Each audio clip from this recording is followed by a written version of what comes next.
Coming up on a newscast, the Itaewon Halloween stampede took more than 150 lives. Funerals are held across the country. The government vows to extend operation of crematoriums and build extra facilities. President Yoon visits a memorial at a station near the site of the tragic incident. He promises a speedy and intensive inquiry into all aspects and urged fundamental efforts from the government to bolster prevention mechanisms. The nation's police offers an official apology for the Itaewon incident. The agency's Commissioner General admits there were inadequate responses to the incident and promises a swift investigation into the matter.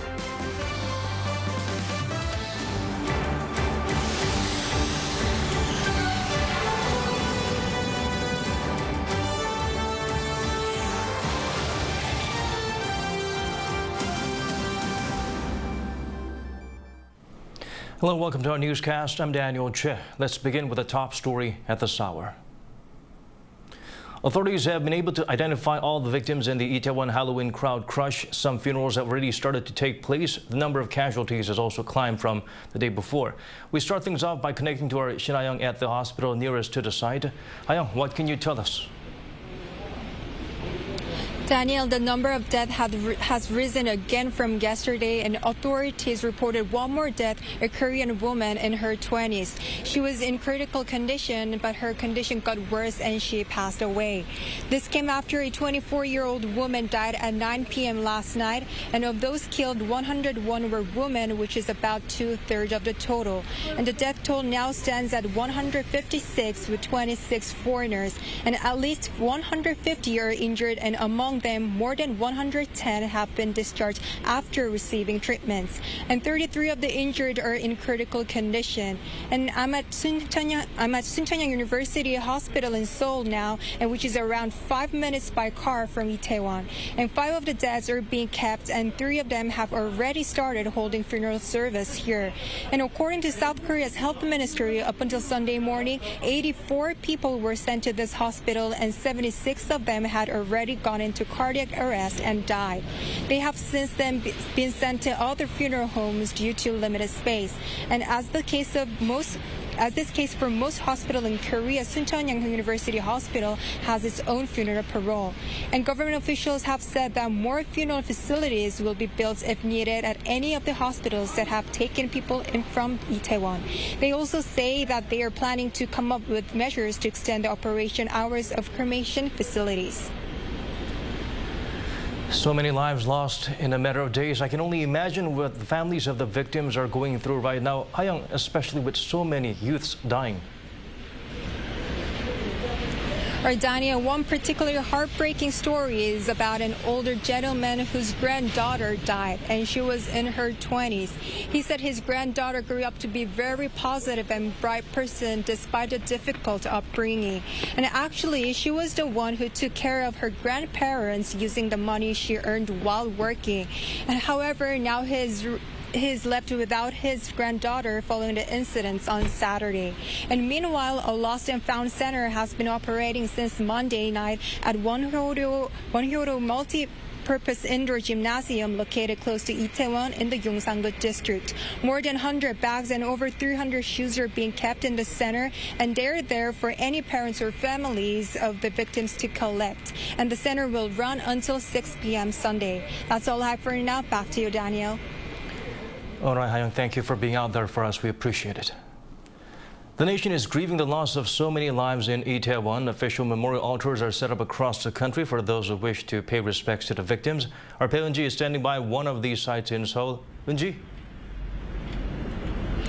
Daniel, I'm at a memorial altar set up here at Seoul Plaza just outside of the City Hall, where thousands of mourners have been paying their respects since yesterday. Itaewon, where the horrific incident happened over the weekend, is only about a 15-minute drive from here. Some here have remarked how those who died were of a similar age to them. Those who are my age or younger were the victims of this incident. They could have been people that I passed by on the street. It was so heartbreaking, so we came here to wish they could rest in peace. The CEO of Hyundai Motor Group, Chung Lee-sun, and the leader of South Korea's ruling Conservative Party, Ju Ho-young, visited here earlier in the day, along with 50 of the party members. In the afternoon, the leader of the opposition Democratic Party, Lee Jae-myung, also came here to pay his respects. Ambassadors from the victims' countries, including Australia, Norway, and Sri Lanka, also visited. We stand in solidarity with the government and the people of Korea. Sri Lanka also lost a young gentleman in this tragedy. So this is shared grief, and we are all here with me and my staff. As of 10 p.m. yesterday, more than 6,000 people visited here to send their condolences. The memorial site will be open until Saturday from 8 a.m. to 10 p.m., but mourners are also welcome to come and pay their respects outside of these hours. There have been concerns about the mental health of those who lost loved ones and those who witnessed the incident. Eunji, I understand the country's health ministry is also providing psychological support to people going to the memorial there. That's right. Counseling services are available starting today at 2 memorial altars in Seoul. A special bus as well as tents set up at the sites can provide mental health checks and psychological support. Anyone suffering from trauma, including families and friends of the victims, as well as those who were injured during the incident, is free to use these services. One of the buses will be here at the Seoul Plaza from 9 a.m. to 6 p.m. and the other at the altar outside the Noksapyeong subway station, just one station away from Itaewon, from 9 a.m. to 5:30 p.m. Daniel? All right, Eunji, thank you for those updates. We appreciate it. And in addition to the official altars, mourners pay respects at a makeshift memorial in Itaewon. They're laying flowers, notes for the victims and their families, along with other mementos. Kim Hyun-sung was there to file this report. A bed of white flowers laid in front of Itaewon Station. Exit number 1 of the subway station has been turned into a makeshift memorial to the victims of last Saturday night's disaster that claimed the lives of more than 150 people. A steady stream of mourners have been coming here since early morning, and they've all been paying their respects in their own ways, laying down flowers, leaving notes and snacks, and quietly praying. My own child went to heaven in the 4th grade, so I can relate to this tragedy as much as anyone. I wanted to mourn and console the victims by leaving a note and offer my condolences to their friends and families. I wanted to pay my respects to those who lost their lives so tragically. When I saw the news the next morning, I couldn't believe it. I kept thinking about what I could do for them, so I came here. Buddhist monks have been at the station since the break of dawn, praying and chanting in the same position for hours. One mourner who refused to talk on camera said that he's been here since 4:30 a.m. He said he was working at a club not far from the site of the accident and has been filled with guilt that he couldn't do anything to help. His guilt kept him up at night, he said. Some wipe away tears. Some write notes apologizing, "I'm sorry I couldn't keep you safe." The tragedy has also badly shaken up members of the local community. One recalls the night's events happening right in front of his kebab shop. Everyone here is our customer, our friend, our acquaintance. I've been working here for more than 10 years, and it just breaks my heart. I was here that night. All of our staff came out to help. Many local businesses, out of respect for the victims, will stay closed until this Saturday, the last day of the national mourning period. Kim Hyun-sung, Arirang News. South Korea is moving to calm public outrage over the crowd crush that took lives over the weekend. President Yoon is urging fundamental efforts from the government to bolster prevention mechanisms while grieving himself. He visited one of the memorial altars set up across the nation for the second day. Our editor-in-chief Moon Gun-young has the full story. The Seoul Halloween crowd crush that led to the death of so many was a wake-up call for South Korea on its lack of comprehensive research and crowd management. Acknowledging the shortcoming, President Yoon Suk-yeol called for tough new safety measures to prevent similar disasters during a weekly cabinet meeting on Tuesday. 드론 등 첨단 디지털 역량을 적극 활용해서 크라우드 매니지먼트 기술을 개발하고 이번 대형 참사가 발생한 이면 도로뿐만이 아니라 군중이 운집하는 경기장, 공연장 등에 대해서도 확실한 인파 관리 안전 대책을 세워야 합니다. The president promised a speedy and intensive inquiry on all aspects of the night to get to the bottom of the accident and a sweeping review of the nation's safety management system with related ministers and experts. The South Korean leader also thanked world leaders for their heartfelt condolences over the Halloween crowd crush. 바이든 미국 대통령, 기시다 일본 총리, 시진핑 중국 주석 등 세계 각국 정상들이 깊은 애도의 뜻을 보내주셨습니다. 세계 각국 정상과 국민들께서 보여주신 따뜻한 위로에 대해 국민을 대표해서 깊이 감사드립니다. And pledged to fully assist all victims regardless of nationality. After the meeting, President Yoon visited a special memorial altar and a makeshift one set up in Seoul's Itaewon neighborhood near the site of the deadly accident with members of his cabinet and top office aides. Placing a single white chrysanthemum, paying tribute to the young victims of the tragic accident, the South Korean leader wrote in the Book of Condolence the profound sadness he feels and his resolve to never allow such tragic accident from happening again. 문건영, Arirang News. The head of the National Police Agency apologized for inadequate response. The agency will begin a thorough investigation and set up a special investigative body on state compensation for the bereaved. Legal experts outline the details. Kim Bo-kyung tells us more. Hours before the Itaewon incident occurred, several members of the public had reportedly lodged complaints to the police via the 112 hotline to notify them of a potential situation in the area. South Korea's chief of police, Yoon admits that the police agency's response was inadequate and promises a full investigation into the matter. When seeing the reports, there were emergent warnings alerting the police of the possible risk of accidents as large crowds had gathered before the incident took place. Yet, the way the police agency dealt with such reports were inadequate. After saying that he feels heavy responsibility as one of the heads of the related agencies, Yoon said he will do his best to make sure nothing like this happens again. He has also promised for a prompt investigation to see whether each officer in command and at the site had properly dealt with the issue once 112 calls had been received. The agency will also set up a special investigative body to look further into the incident and check if there are any structural problems in the country's emergency response system. When asked whether he will resign, he said what's more important now is to investigate and get to the bottom of the incident, but added that he will take a stance after the results come out, hinting that he could step down.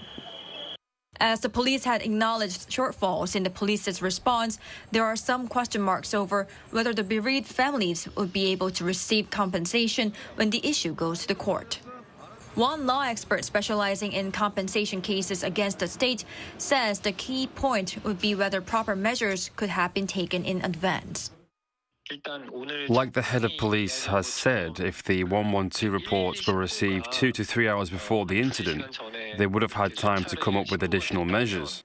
If such reports were found to be ignored, that's the point where we could claim compensation for negligence and misconduct of public officials. Yet other experts say it could still be hard to claim compensation as the incident was unprecedented and one without one specific organization in charge to be held accountable. Kim Bo-kyung, Arirang News.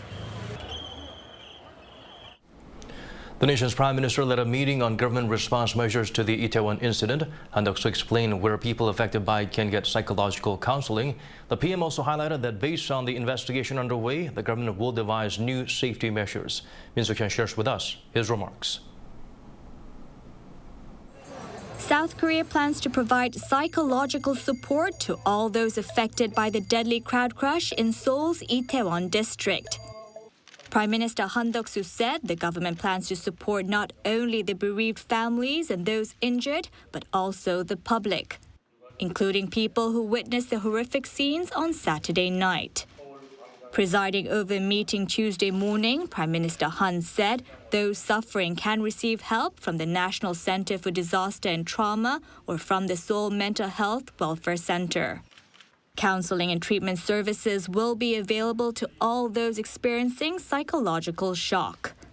At the meeting, Han also stressed that a full investigation is underway. The National Police Agency is currently conducting an investigation to determine the cause of the accident. Based on this, we will come up with a plan to ensure the safety of citizens even at events like this, where there's no organisers to handle huge crowds. The government is also looking into cases abroad and consulting with experts to draw up necessary safety measures. And since many of the victims include the young, there are plans to provide safety education, particularly for heavily crowded places. Starting Thursday, the government plans to conduct a safety inspection on regional festivals nationwide to prevent such incidents from occurring again. Meanwhile, South Korea is also continuing its efforts to support the families of those who died, helping them with funeral preparations, procedures, and expenses. It's also providing one-on-one services so that the families can get immediate help or the necessary assistance they need from public officials. We are providing support through one-on-one services to assist the bereaved families. Funeral expenses will be provided through local governments. And we are working to ensure that there is no shortage of cremation facilities. The government says it will offer up to 15 million won, that's over $10,000 to cover funeral expenses, in addition to the 20 million won in compensation to the bereaved families. Min Suk-hyun, Arirang News.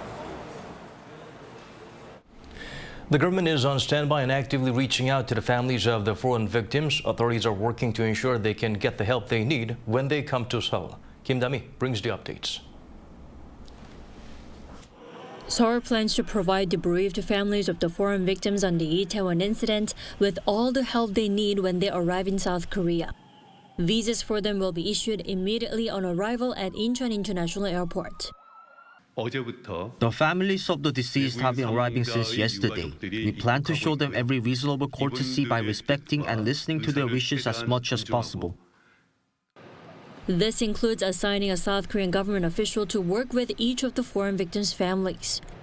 As with the Korean victims, 50 million won, or roughly $10,000 will be provided for funeral costs and another $14,000 for living expenses. They can also file a request with Yongsan-gu District for up to $50 a night for accommodation. According to an official from the Foreign Ministry, it's also working with related agencies to take care of their flights to South Korea. Reports say the families have been reluctant to publicly share their funeral arrangements because customs all vary by culture.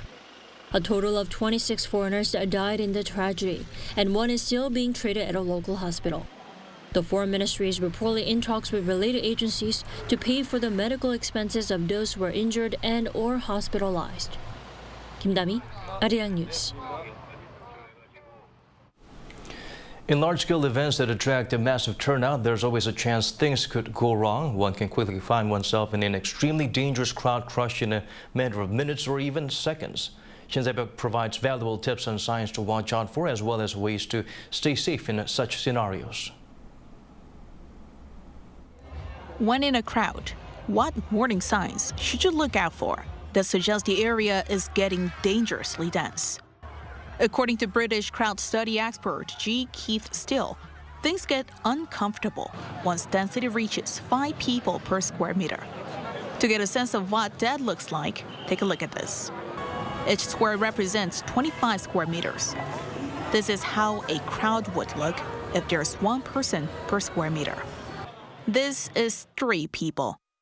Busy, but not packed. You still have personal space.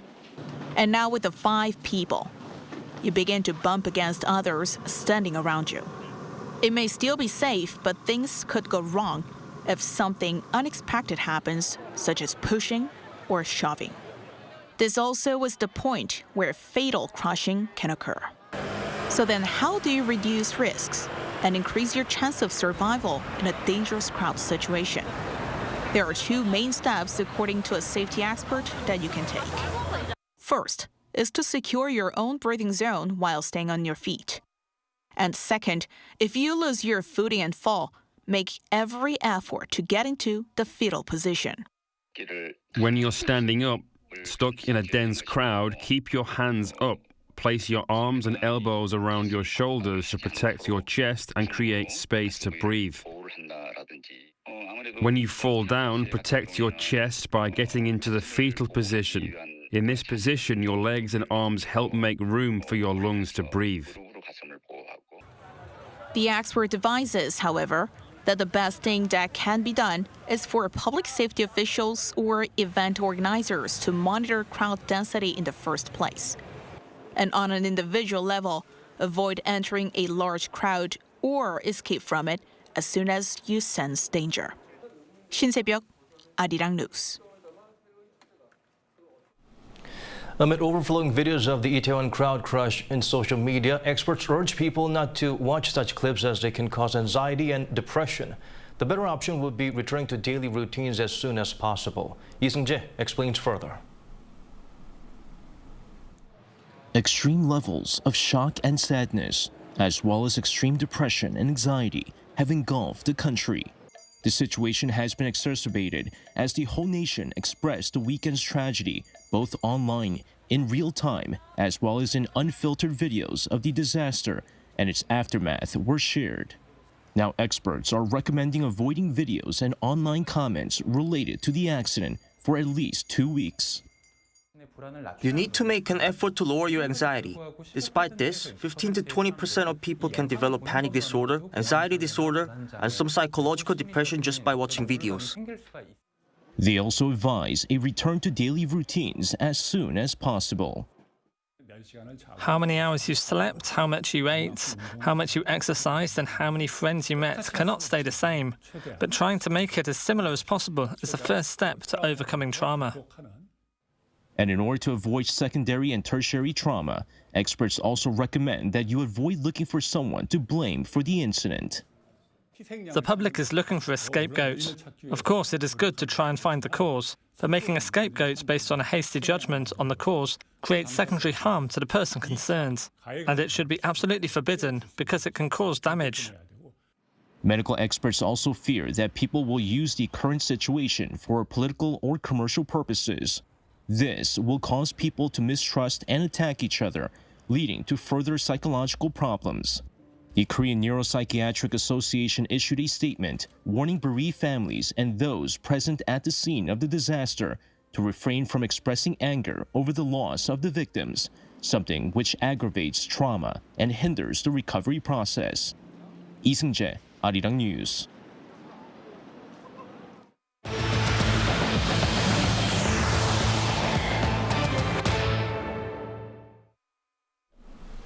For the first time in 4 years, the nation co-sponsored a UN draft resolution slamming North Korea's human rights conditions. According to Seoul's foreign ministry, the country believes the regime's human rights situation is an universal issue that requires a consistent response based on principles. A ministry official highlighted that South Korea has actively joined in with international and UN discussions on the matter. Led by the EU, the draft resolution was submitted to the Third Committee of the 77th UNGA on Monday. The vast majority of UN members, including China and Russia, voted in favor of the Comprehensive Nuclear Test Ban Treaty. 179 nations voted in favor of Draft Resolution 52. Only North Korea voted against. 5 countries abstained. It urges all states not to carry out nuclear weapon tests and maintain moratoriums until the treaty takes effect. Prior to approval, a separate vote was held for the resolution's 5th operative paragraph, which asked the Assembly to condemn Pyongyang's past 6 nuke tests and call on the regime to abandon nuclear weapons program. 160 countries voted in favor, while only the reclusive state voted against. 9 countries abstained, including Russia. The U.S. ambassador to Seoul met with the interim chief of South Korea's People Power Party, Chung Jin-seok, as well as the leader of the Democratic Party, Lee Jae-myung.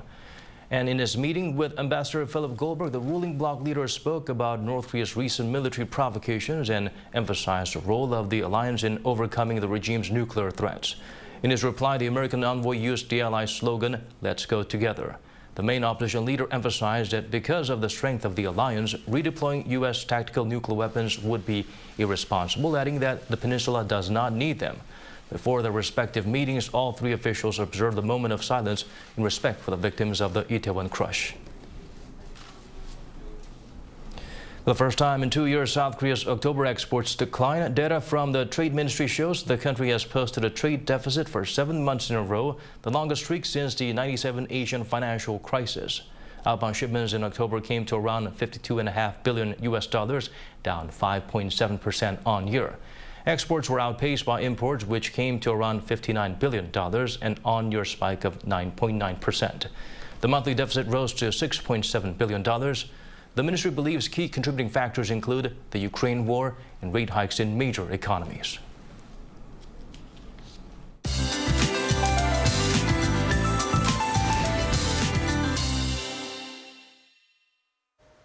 Daytime temperatures will continue to drop from this point on. Highs will stay warm until tomorrow, with readings staying above the seasonal average in Seoul. Keep in mind that there is a very cold high-pressure system on the way, which is set to enter the peninsula for the latter half of the week. By Thursday, overall temperatures will plummet significantly. Tomorrow, finest concentrations will be high for southern regions. That includes Jeollado and Gyeongsangdo provinces. Also, temperatures across most inland regions will plummet significantly overnight. This will create frost in many regions during the morning hours. For regions with higher elevations, ice may also appear. Under such conditions, the dew on plants could ice up, damaging sensitive vegetation if left uncovered. The entire nation will see clear skies for tomorrow. Lows in Seoul will be starting off at 6 degrees. Daily highs in Seoul and Chuncheon will be reaching 17. Gyeongju and Busan will be topping out at 22 degrees. This Friday is forecast to be the coldest of the fall season thus far, with lows plunging to 1 degree in Seoul. That's all for now, and here are the weather conditions around the world.